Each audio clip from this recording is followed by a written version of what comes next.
Olá, mais uma edição do seu podcast Agro no Ar e hoje nós vamos falar sobre pesquisa. E claro, né, nós convidamos aqui um pesquisador que é o chefe da Embrapa aqui, chefe-geral da Embrapa de Roraima, Edivan Alves Chagas. Ele é engenheiro agrônomo, doutor em produção vegetal, MBA em gestão de projetos pela USP e pós-doutorado em biotecnologia pela Universidade da Flórida, Estados Unidos. Atua aqui no estado de Roraima como pesquisador da Embrapa desde 2009. Também atua como professor universitário e integra alguns conselhos e comitês importantes. Edivan, seja muito bem-vindo ao nosso podcast.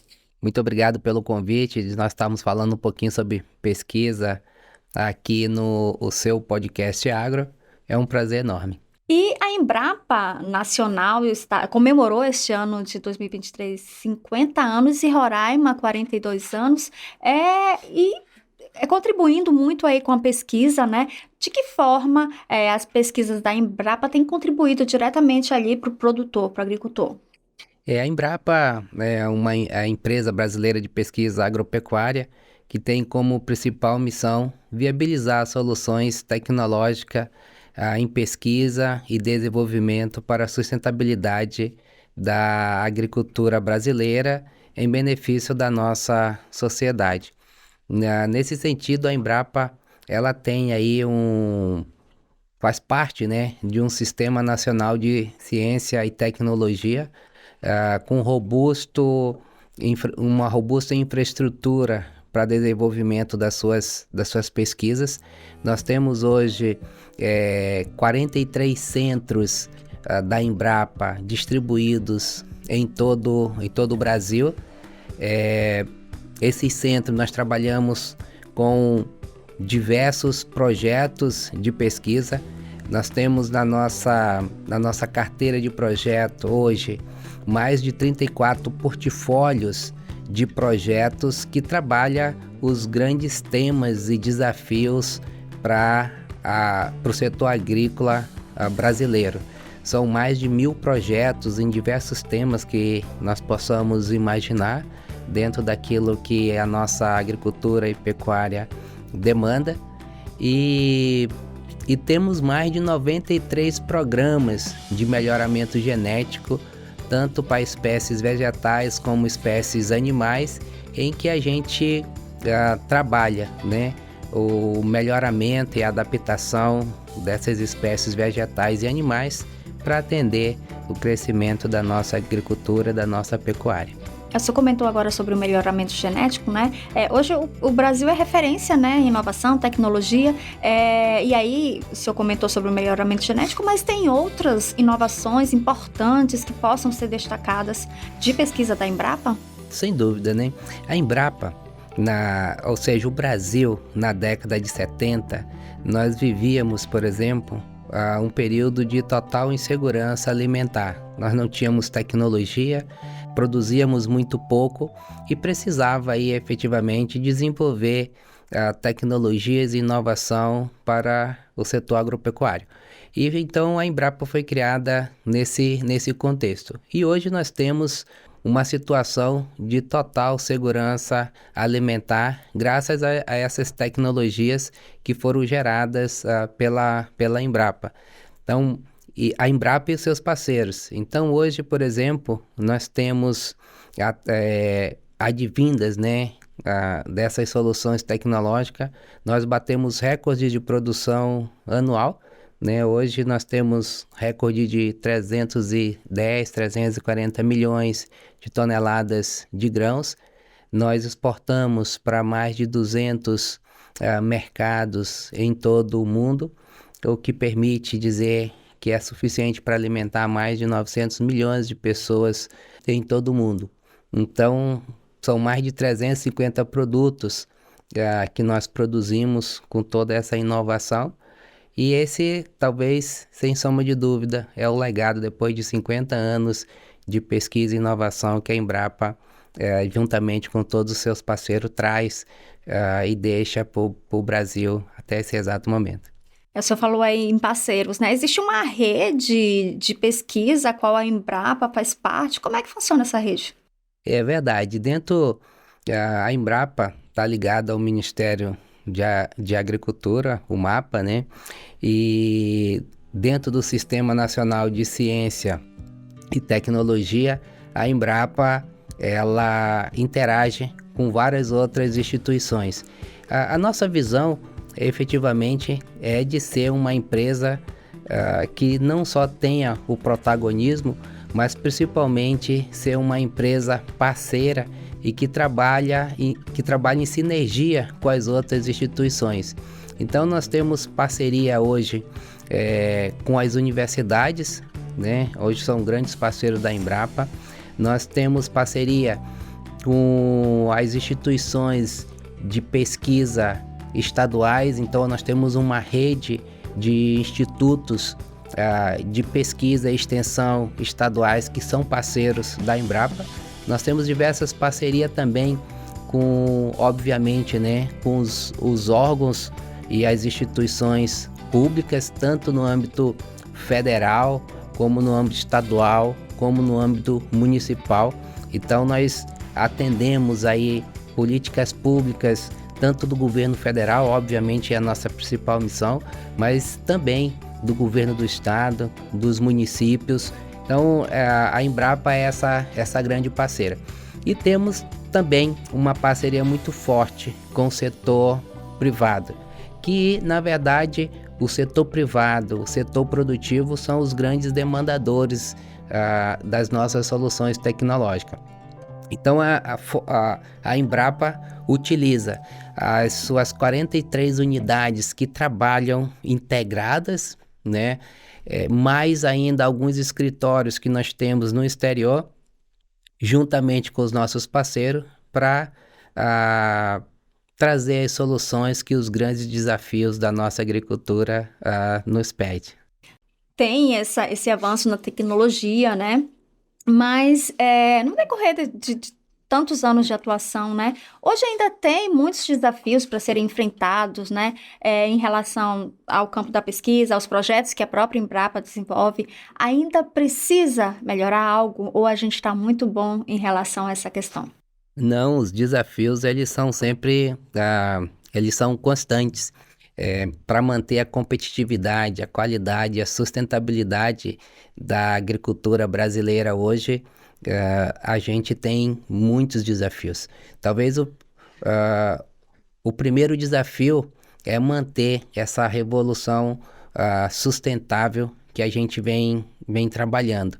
Então nós temos um compromisso muito forte, né, com a sustentabilidade social, com a sustentabilidade econômica, com a sustentabilidade social, e eu acho que esse é um dos grandes desafios que está sendo colocado. Um outro desafio é a transição nutricional. Hoje nós temos trabalhado, né, a agregação de valor dos nossos produtos. Nós temos um consumidor hoje que não se preocupa somente em comer, em se alimentar, mas ele demanda produtos mais ricos, mais saudáveis nutricionalmente. Então a Embrapa tem um programa de melhoramento e de seleção de espécies que nós chamamos biofortificadas, são espécies mais ricas em compostos nutracêuticos, em nutrientes. Então nós temos esse desafio de trabalhar essa transição nutricional desses alimentos. Um outro desafio que tem sido colocado para a gente é a transição energética, né? Nós temos que trabalhar cada vez mais fontes sustentáveis de energia, fontes renováveis de energia. Então esse é um outro desafio. O quarto desafio que nós poderíamos estar colocando é a inclusão socioprodutiva dos nossos produtores, especialmente da agricultura familiar e da agricultura indígena. Nós temos hoje no Brasil mais de 5 milhões de produtores que nós temos esse compromisso e nós precisamos. Muitos desses produtores ainda estão à margem da produção, ainda estão à margem da qualidade de vida que podem ter. Então esse é um pouco do desafio que a gente tem atualmente. Junto com isso, toda a parte de digitalização do campo ou no campo, a parte da agricultura digital, que hoje é uma realidade em grande parte do nosso setor produtivo, dos nossos produtores, mas ainda temos grande desafio, especialmente quando nós olhamos para a agricultura familiar, né, de levar toda essa tecnologia que hoje está disponível. Então, esse é um do outro grande desafio que a gente tem. E por último, não podemos deixar de citar o desafio de mantermos a nossa ciência e a nossa tecnologia na vanguarda da agricultura tropical, porque a agricultura tropical que tem feito efetivamente o Brasil ser conhecido como celeiro mundial. Então a gente tem aí os desafios das mudanças climáticas, né? O desafio da sustentabilidade de um modo geral, o desafio da inclusão da bioeconomia, né? Da biodiversidade, e a continuidade do uso de ferramentas hoje modernas para que a gente possa ter ganhos cada vez mais rápido, né? Porque a população cresce, os consumidores eles são exigentes e o setor produtivo demanda, né? Principalmente hoje com essas mudanças. Então, talvez esses são alguns dos desafios que têm sido colocados para a gente e que nos cumpre aí a trabalhá-los. O senhor falou de agricultura familiar, né? Mas aí, falando de Roraima, quais as pesquisas desenvolvidas na área de grãos, fruticultura, agricultura familiar e de que forma esses trabalhos podem beneficiar o agricultor aqui do nosso estado? Então, é muito importante falar do estado de Roraima, né?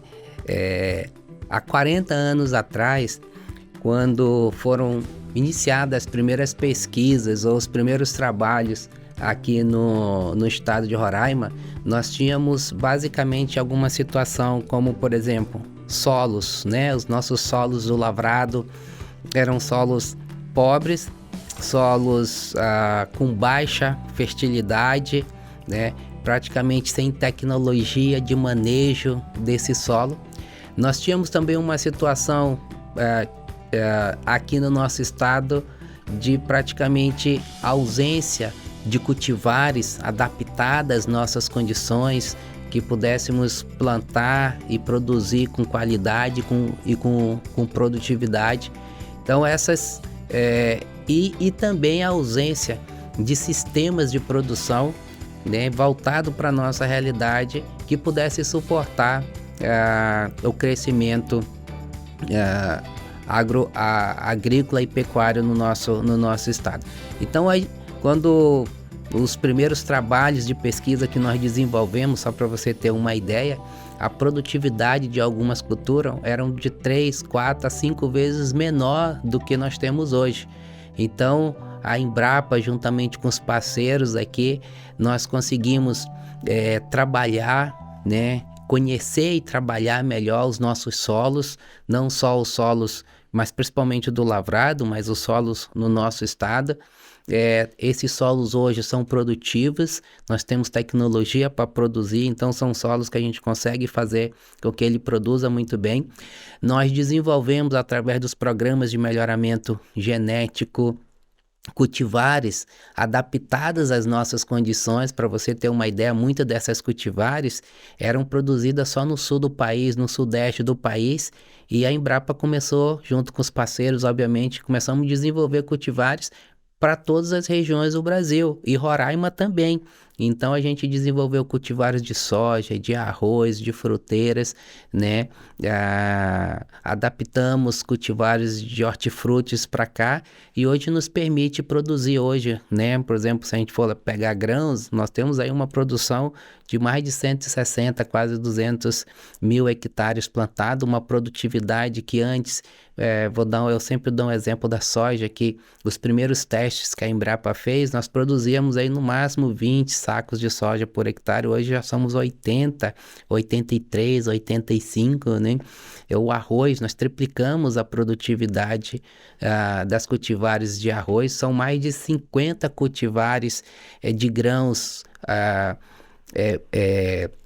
desenvolvidas, adaptadas, validadas e recomendadas para a produção aqui no nosso estado. Nós também desenvolvemos, através dos trabalhos de manejo e tratos culturais, diversos sistemas de produção, né, para essas culturas. Então hoje o produtor sabe quanto de adubo colocar, quanto de calcário corrigir o solo, sabe como manejar. Então isso permitiu com que a gente avançássemos muito, né, na agricultura, tendo hoje, obviamente, dentro de todo um ambiente que tem sido proporcionado aqui no nosso estado, essa agricultura que tem crescido, que tem alavancado, que tem gerado emprego, que tem gerado renda e que tem mudado a nossa matriz econômica no nosso estado. Mas como a gente dizia, né, esses foram alguns dos nossos trabalhos que fizeram com que nós chegássemos a esse patamar, mas nós continuamos com vários desafios, né?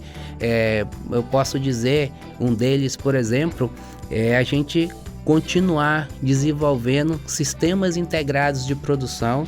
Hoje é extremamente importante nós falarmos de sistemas integrados, como, por exemplo, sistemas integrados de lavoura, pecuária e floresta, né? Sistemas integrados de lavoura, pecuária. Isso vai permitir com que a gente continue mantendo as nossas atividades e integrando toda a produção, as nossas lavouras de grão com a nossa produção animal, nossa pecuária. Isso é muito importante para o nosso estado. Desenvolvendo sistemas agroflorestais, né, com seus coeficientes econômicos, que o produtor possa ganhar mais recursos e que a gente possa implantar dentro de sistemas agroalimentares, né? Aqui no estado nós temos um grande desafio, que é a nossa safrinha. O produtor, ele precisa ganhar dinheiro, o produtor precisa sobreviver, ele precisa pagar suas contas. Então, por isso que nós precisamos fazer com que o produtor tenha condições de produzir o ano inteiro. E a gente tem hoje estamos trabalhando o Antecipe, é uma parceria da Embrapa com a Prefeitura Municipal de Boa Vista, e a gente tem trabalhado esse sistema que permite a gente plantar diversas culturas, né, que seria a segunda safra, até antes mesmo de colhermos a safra principal, que é a safra da soja aqui no nosso estado, e com isso viabilizando uma segunda safra ou a nossa safrinha.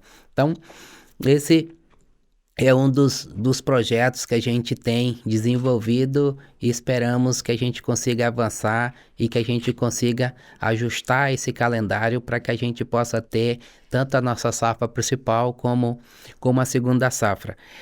A gente tem outros desafios aqui no estado, que é o apoio, né, a estruturação e fortalecimento de algumas cadeias produtivos aqui no nosso estado. A Embrapa, nos últimos anos, nós fomentamos e criamos alguns polos produtivos, como por exemplo o polo do café, né? E que hoje tem crescido, tem avançado, novos investidores têm vindo para o estado, querendo investir nessa cultura. É uma cultura que integra e inclui a propriedade familiar, porque o café pode ser cultivado por famílias, né, em módulos de 1 até 3 hectares, então isso é muito bom para o pequeno produtor.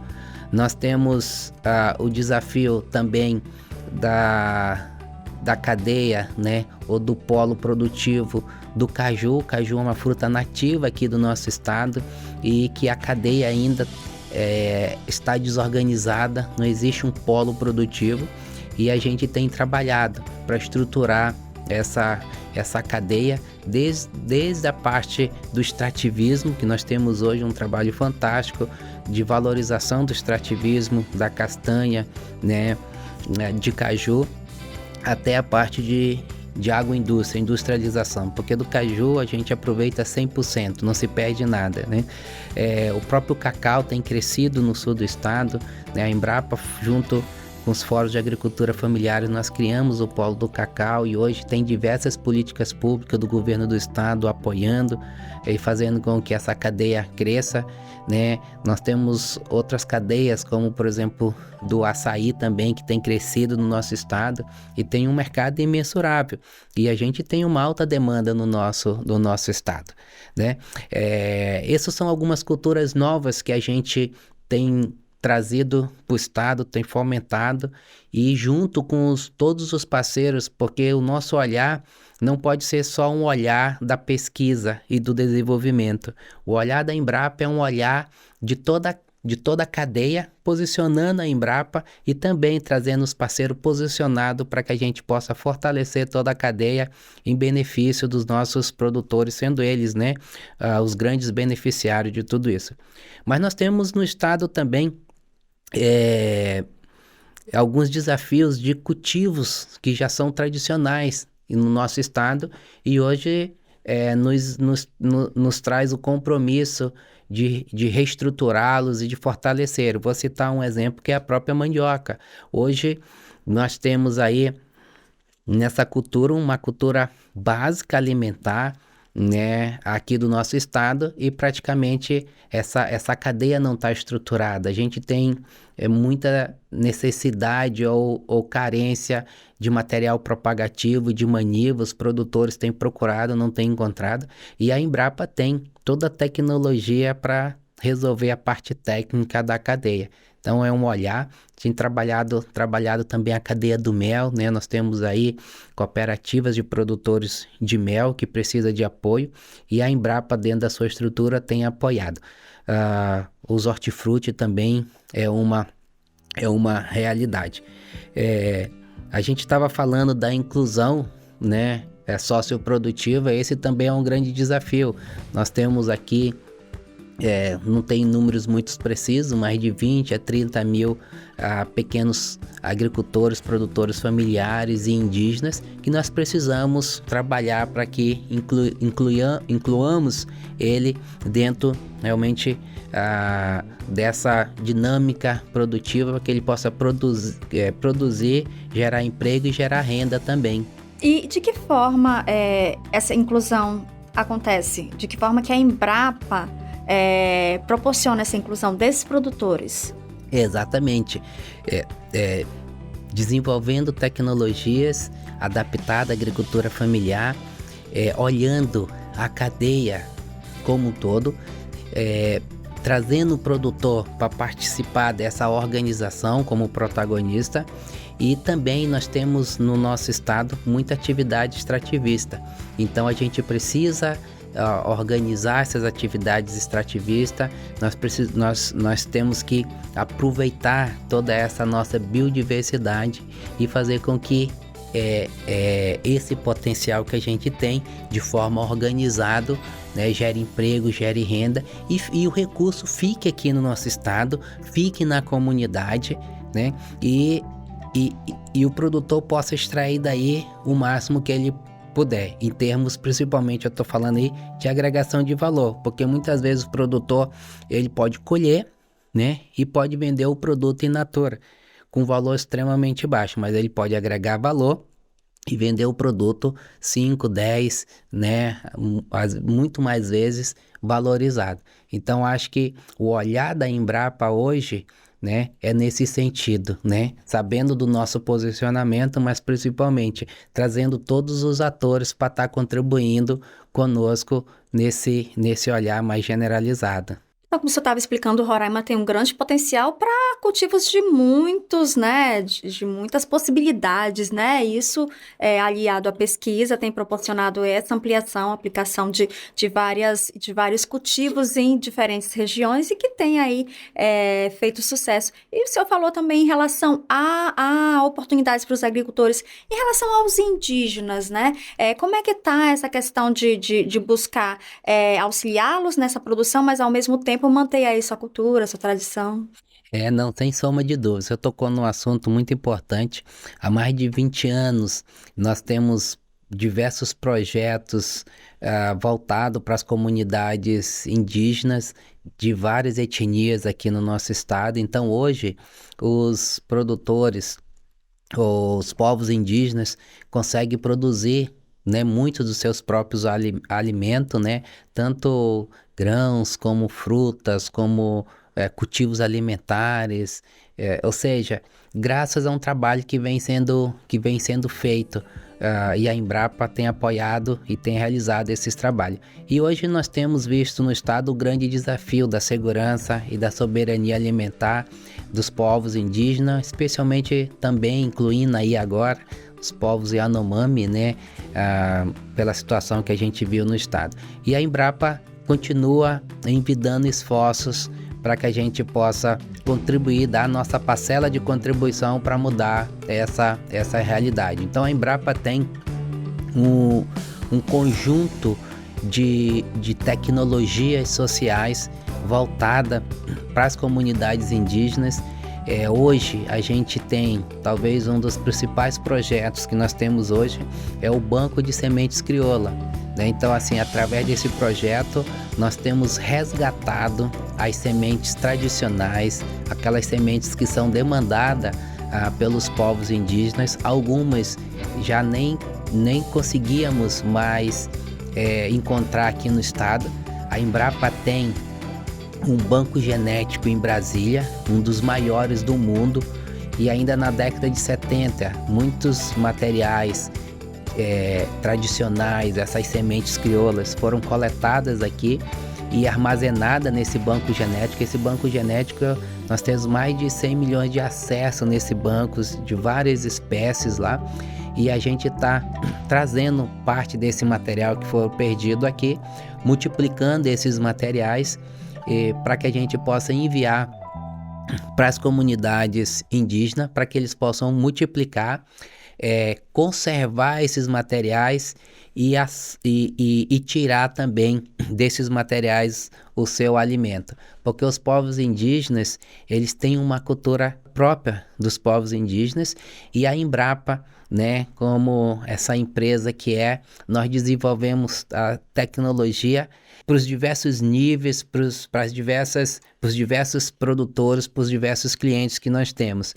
E essa agricultura de base ecológica, né, com materiais tradicionais, materiais crioulo, que é efetivamente o que muitas, não são todos, mas o que muitas comunidades indígenas têm demandado, a gente tem trabalhado. E obviamente, essa tomada de decisão para que a gente possa mudar essa realidade e trazer a segurança e a soberania alimentar dos povos indígenas, né, é algo construído coletivamente. Então, eles têm vindo à Embrapa, né, através da FUNAI, através das suas lideranças indígenas, sentado, conversado, demandado, e a gente olhando, né, escutando-os, a gente traça as estratégias de forma conjunta e a gente vai avançando. Então, bons resultados nós temos tido nesse sentido também. Que bom, olha, é uma informação, né, que a gente fica sabendo e fica feliz em saber que são tantas pesquisas, tantos projetos desenvolvidos aí para buscar atender todos os produtores aqui do nosso estado. E aí eu queria entrar num assunto com o senhor em relação à pesca.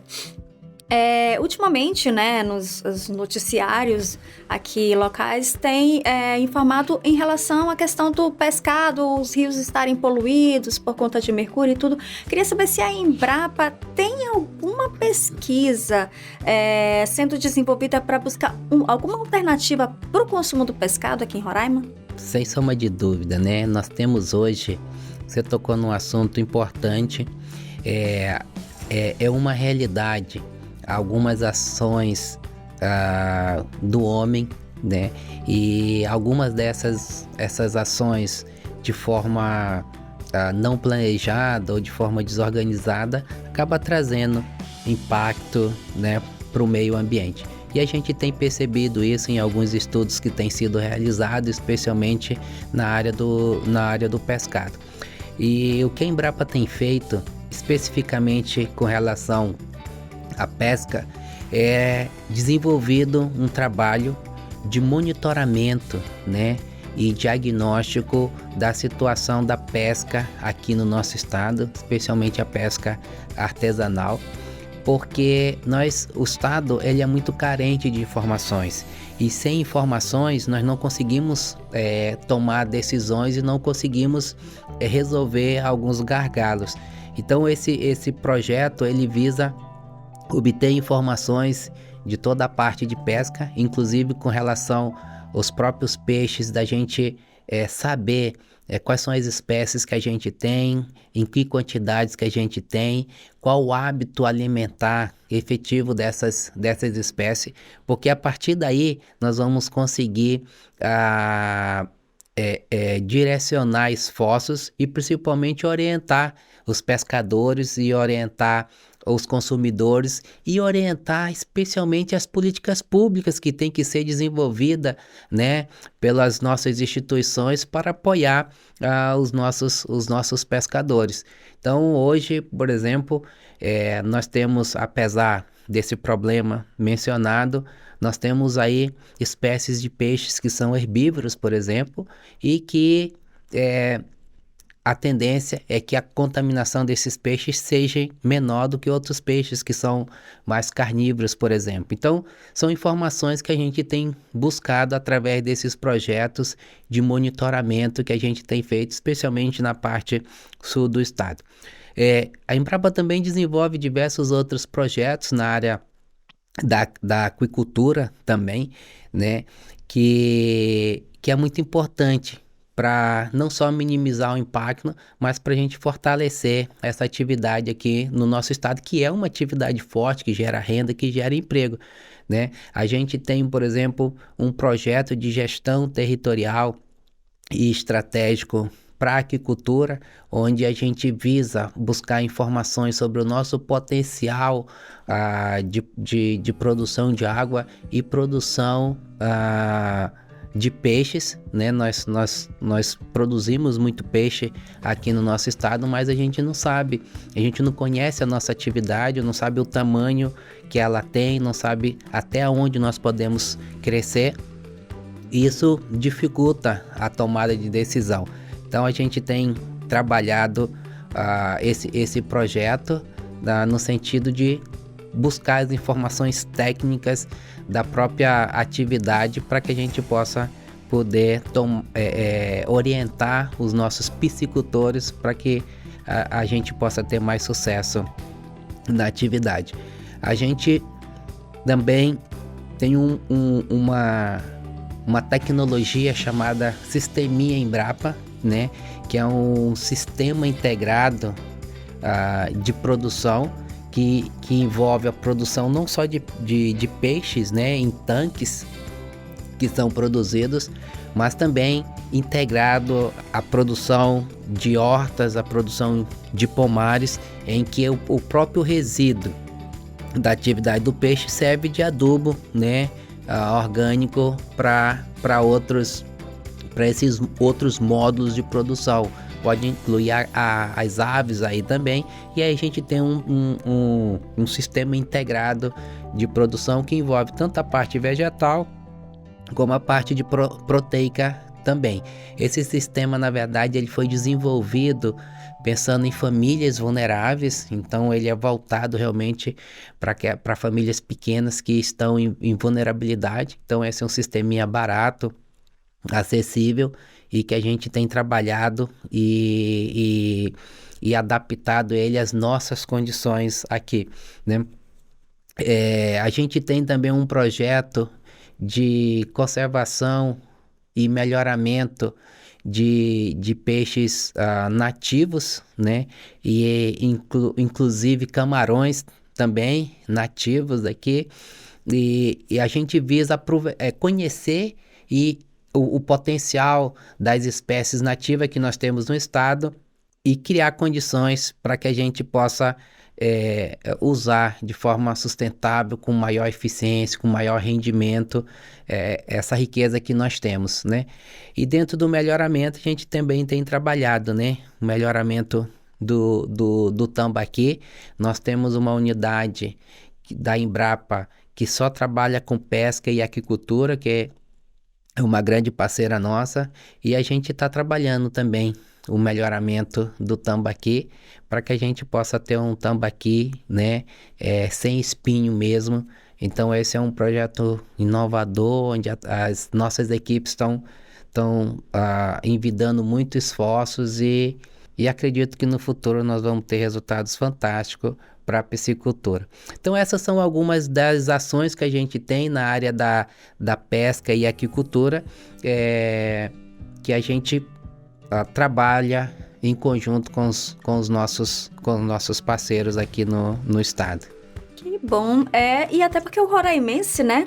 Morador aqui de Roraima ficar sem o pescado é algo bem difícil. Então, o senhor falou que há uma grande produção, né? Mas há um grande consumo também. Então, o roraimense, ele gosta de consumir o pescado. Final de semana vai ali buscar aquele pescado para fazer aquele assado. Então, realmente é muito importante esse tipo de ação e atuação para fazer esses melhoramentos para garantir aí a segurança alimentar do roraimense, garantir aí o consumo, né, com tranquilidade.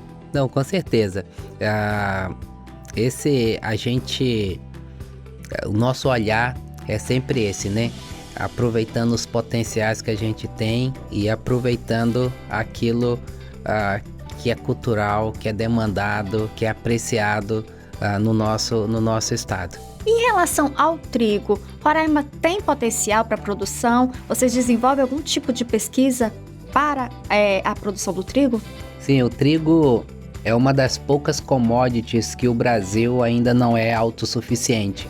Então, a partir daquele momento em que deu-se início o conflito entre a Rússia e a Ucrânia, isso impactou de forma direta e indiretamente praticamente todo mundo, né? Porque o trigo é um cultivo que é consumido no mundo inteiro e utilizado para a produção de diversos produtos, e o Brasil também não foi diferente. Então, há mais ou menos 5 anos atrás, nós tínhamos uma produção em torno de 5 milhões de toneladas e uma demanda em torno de 12,5 milhões de toneladas. Então, nós exportávamos muito do que nós produzíamos. E naquele momento, o governo federal chamou a Embrapa para um desafio, junto com todos os produtores e parceiros, para tornarmos o Brasil autossuficiente na produção do trigo. E nós estabelecemos que em curto prazo de tempo, nós iríamos tornar o Brasil autossuficiente na cultura do trigo. Nós temos um programa de melhoramento robusto com o trigo, que em 2019, 2020, nós batemos recorde de produtividade do trigo no cerrado brasileiro, e essas cultivares nós trouxemos para ser avaliada nas condições do estado de Roraima. E efetivamente, talvez nem nós acreditávamos muito que poderíamos ter sucesso, e o trigo, essas cultivares melhoradas pela Embrapa e adaptadas às condições tropicais do Cerrado, produziram muito bem aqui no estado de Roraima. Nós conseguimos produzir em torno de 3 toneladas por hectare, num ciclo de mais ou menos 66, 70 dias. O que isso significa? Essas mesmas cultivares, né, ela tem um ciclo em torno de 90 dias, em outros estados até 110 dias.